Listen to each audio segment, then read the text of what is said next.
Eddie Soldiers. So as I film this, it is 2:04 p.m. on a Saturday, and my upstairs neighbors have been playing some bumping house music for the last couple of hours, so I'm not sure if they were doing like a cleaning party or something, but we're having a party of one in my apartment filming about books. So if you hear anything in the background, just think of it as like free background music that I don't have to edit in later. What is in my pocket? Oh, it's my lens cap. Good to know that's there. I went through a weird reading time in August because I moved. So, you know, new bookshelves. Let me know if you want a bookshelf tour. They're mostly set up. It was a combination of not having a lot of time, but then also going back to a physical office again, so having time on transit to read, and then also going through like a mini reading slump in the middle. So I just slogged through August, yet somehow managed to read, wait, 7 books? You don't come to my channel for the math. I somehow managed to read 7 books, and 5 of them were absolute bangers. So, I mean, I guess I had a great August. And that's kind of all I have for the intro. So, grab a drink, grab a snack, and without further ado, let's do an August reading wrap up. I'm gonna start with the book that surprised me the most because book talk has been known to lead me astray, but this time they were right. I let myself be influenced into reading a type of book that I almost never pick up, which is a straight romance novel. I prefer usually romantic subplots to like pure romance books, but after reading People We Meet on Vacation by Emily Henry, I feel like I've transferred to the dark side. Well, this is throwing my white balance like way off. I'm too pale for neon. Put me in a red nose because honk honk, I've been clowning around not reading romance novels. Like as soon as I finished this, I was like, oh yeah, I get it now. Okay, this is very fun. If you don't know about this book, it is about best friends Alex and Poppy who are exact opposite types of people, but every summer they make a point to go on a vacation together. After an incident a few years ago, it's been a couple of years since they talked, and Poppy is really trying to recapture the friendship that they had and takes Alex on this wild vacation where nothing goes quite as planned. A+ banter. Poppy and Alex together are so fun to read. During the scene where she goes through his Tinder and just changes his profile to say, I have a bed frame. Oh, this is brilliant. This is modern romance. I would also like to say, as a very anxious person, Alex is me. I am Alex. I understand him on a emotional and spiritual level. I was also kind of wondering if Alex was neurodiverse at all. It makes sense that he would be, but it was never explicitly said. So is this like coding that I'm not aware of? This book made me so happy I could cry. In fact, I did. I was crying at my desk reading this book, hoping none of my coworkers would walk by. TikTok's done me dirty before, but it's books like this that give me hope. Next up is a book I both am happy that I didn't put off any longer, and I'm also mad at myself that I didn't put off longer, because For the Wolf by Hannah Witten is now one of my all-time new favorite historical retelling fantasy novels.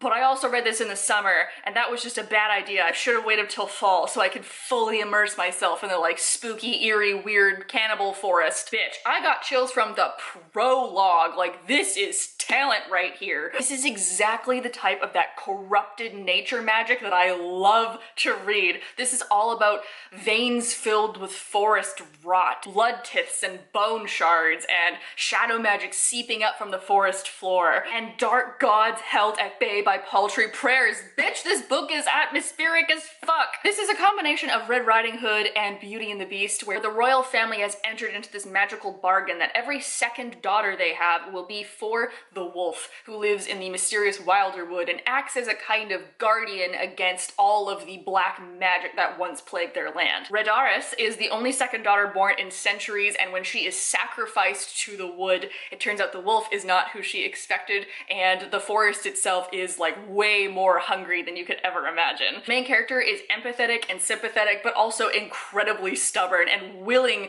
to like call the wolf out on his bullshit, which is exactly what he needs. I thought the romance was so well written because you can tell that they like kind of like each other, but they're so awkward about it. This book really encompasses all your senses, so you do feel like you're a part of this story, and there are so many amazing scenes that gave me chills, especially ones with the sentinels, which are these like white bark trees that have magic that might also eat you. And like the ending of this was intense. Holy shit, I could not wait for the second one of this series. I would highly recommend adding this into your fall reading itinerary so that like when fall comes, it's like, you know, you're ready. You're like sweaters, PSLs, Eldritch horrors. Okay, sorry, it got a little more dark. I had to adjust my light because there's a car outside that the sun is shining directly onto and then directly into my eyes. So now, even though it's like 2:15 in the afternoon, it looks like it's 8 p.m. Okay, so for the third book we're gonna talk about is one that was not exactly what I expected it to be. Thank you very much to Tor for sending me a copy of She Who Became the Sun by Shelley Parker Chan, which was one of my ultimate,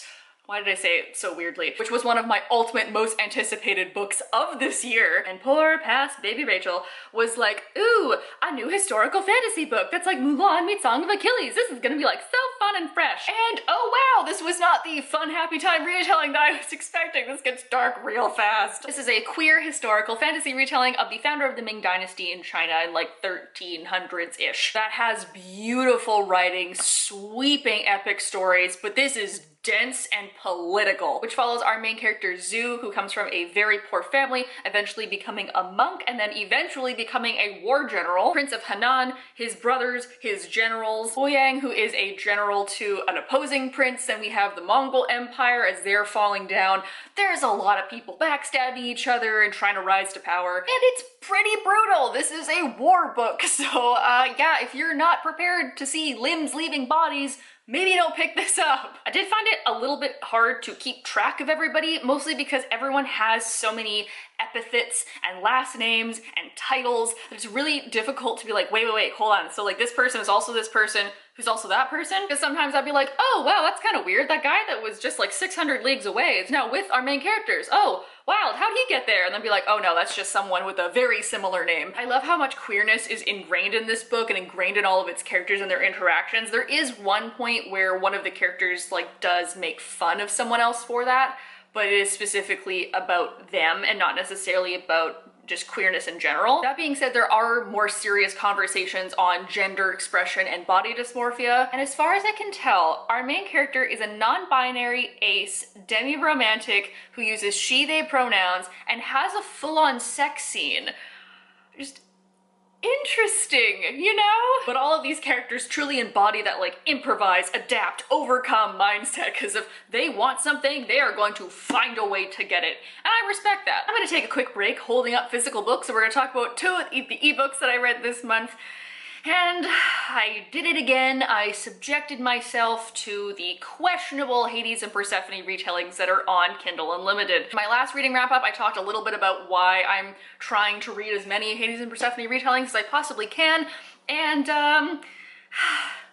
it's such a struggle. So the first one we're gonna talk about is 7 Pomegranate Seeds by Jasmine Garcia. I did DNF this because this book was so bad. What is this writing? Like, for the love of whatever god or pantheon of gods you believe in, please just say eyes. I don't want to read about cinnamon orbs. What random weird ass 90s romance novel did you read before you started writing this? I am begging you, please just refer to body parts with just the normal names for them. I can't take this anymore. This author likes to explain the crap out of everything. Like, the chariot was black so that it blended in with the night and you couldn't see it against the night sky. Like, yeah, no shit, I'm not that dumb. Also, this Hades is kind of a dick, and he treats her like shit, which is gross. Also, he's this slit-pupiled, serpent-tongued, long-horned creature that's like a bad combination of Disney villain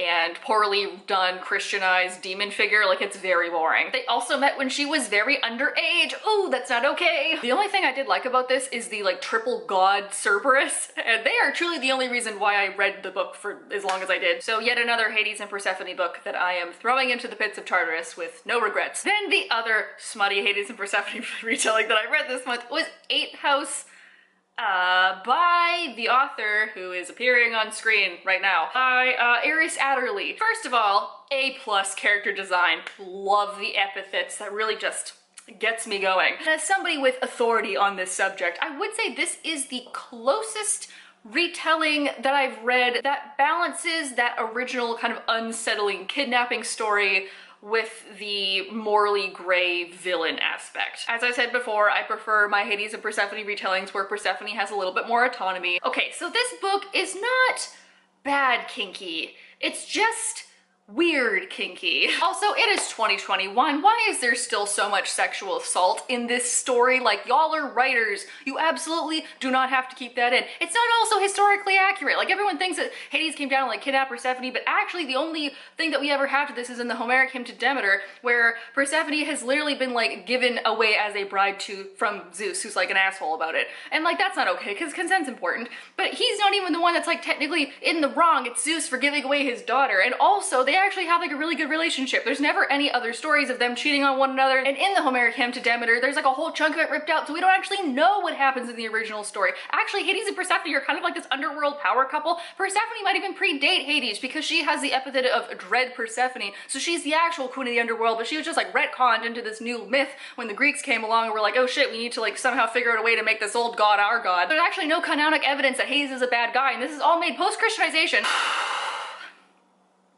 I have thoughts on this whole thing, and I didn't like this book. I was literally just about to say, let's move on to something more lighthearted, but the next book we're gonna talk about is about existentialism and death, so like, thank you, Matt Haig, for understanding my literary afterlife needs. I read The Midnight Library, and I really enjoyed this book. Y'all know me, if I hear about a book that has a sentient magical library that exists outside of space and time, I'm gonna buy it. This is a book about Nora, who after she dies, finds herself in an afterlife library, where every book in the library is a life that she could have led.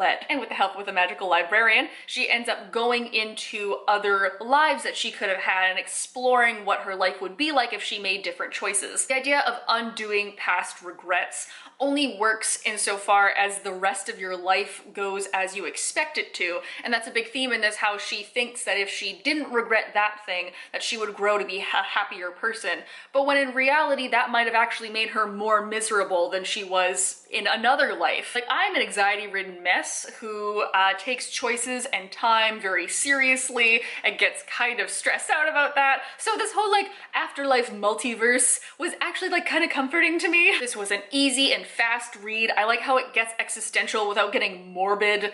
It's like gateway existentialism. Also, quick shout out to the People's Co-op bookstore that I bought this from. They're very nice, and the man behind the counter spoke to me and my best friend for like 20 whole minutes. He was really cool. I hope you're doing well, sir. And lastly is a book that I have the most opinions on, and I truly I went on a date the other night, and when they asked me about this book, I literally went on a little tirade of like 15 minutes just like bitching at them about this.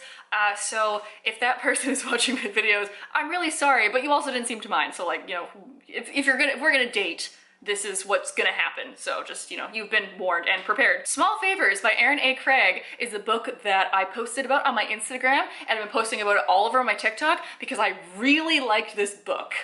But I also had a lot of problems with the ending. Again, this is that dark nature magic about this small, secluded town in the middle of the forest that really could be set in any decade from 1800 to 1940, and I would have no clue. Where things start going wrong in the town, you know, there's something in the woods with shining silver eyes, and paranoia starts to make the town slowly go insane. And our main character, Ellery, has to step up to help her family and her family's bees once the parents have to leave the town due to mysterious circumstances, and her twin brother turns out to be kind of a dick, and she slowly starts falling in love with somebody new who comes to town.